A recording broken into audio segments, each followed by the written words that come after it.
소화기 질환 중에 비만이 불러오는 가장 대표적인 질환이 바로 역류성 식도염이라고 하는 위식도 역류 질환입니다.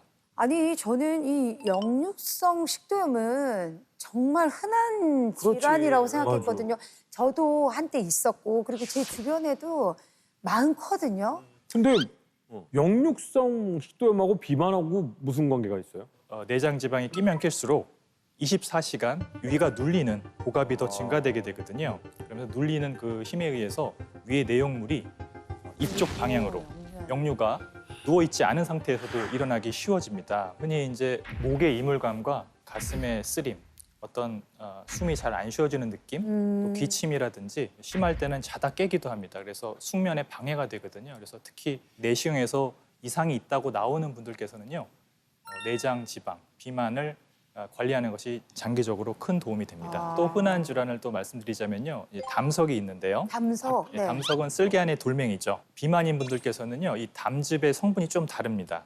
콜레스테롤 성분이 좀 더 진하게 걸쭉한 형태가 담낭 안에 저장이 되게 되는데, 뱃살에서 나오는 염증성 물질, 이런 사이토카인이 담낭의 움직임을 또 저하시키거든요. 우와. 그렇게 되면은 걸쭉한 물질이 저하된 곳에 오랫동안 머물러 있으면서 서로 뭉치고 엉겨 붙게 되거든요. 그래서 흔히 이제 40대 이후 여성분들, 특히 이제 비만이거나 출산을 했던 경험이 있던 분들은 더욱더 우와. 비만일 때 잘 엉겨 붙을 수 있습니다. 그래서 그런 것이 언제 어떻게 문제가 될지 예측이 불가능하기 때문에 수술을 미루던 어떤 환자분께서는요, 해외 여행 나가서 수술을 받았다.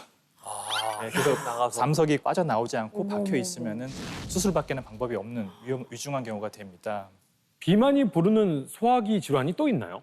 대장 내시경을 받았을 때 아마 들으셨을 법한 것이 있는데 바로 네? 대장 개실이 있습니다. 혹시 대장 개실, 개실이요? 개실증, 비만인 분들은 대장 안에 메탄가스 같은 가스를 만들어내는 어떤 균이 더 많다. 네. 그래서 이 균에 만들어내는 그런 가스에 의해서 장벽에 약해진 결손 부분이 점막이 탈출해서 조그마한 공간이 생기는 게 개실. 휴게실. 네네네.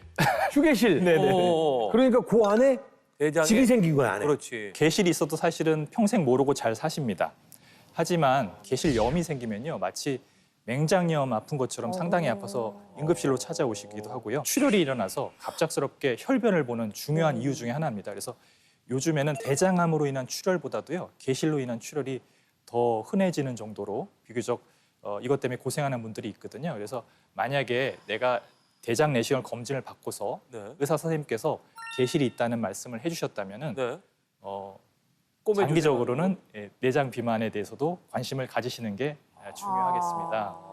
예, 또 이제 장 건강 관련해서는 말씀하신 대장 용종이나 대장암도 연관성이 있습니다. 그래서 대장 용종이 있거나 가족력 중에 대장암이 있었던 분들이 가족력이 있다면은 내가 비만하지 않도록 관리하는 것도 예방 차원이 될 수가 있겠습니다. 아니, 저는 그냥 평소에 그냥 살을 빼야 돼라고만 생각했지, 이렇게 우리 몸에서 무슨 일이 일어나고 있는지 모르고 있었습니다. 근데 우리 몸에 막 엄청난 일들이 일어나고 있었네요.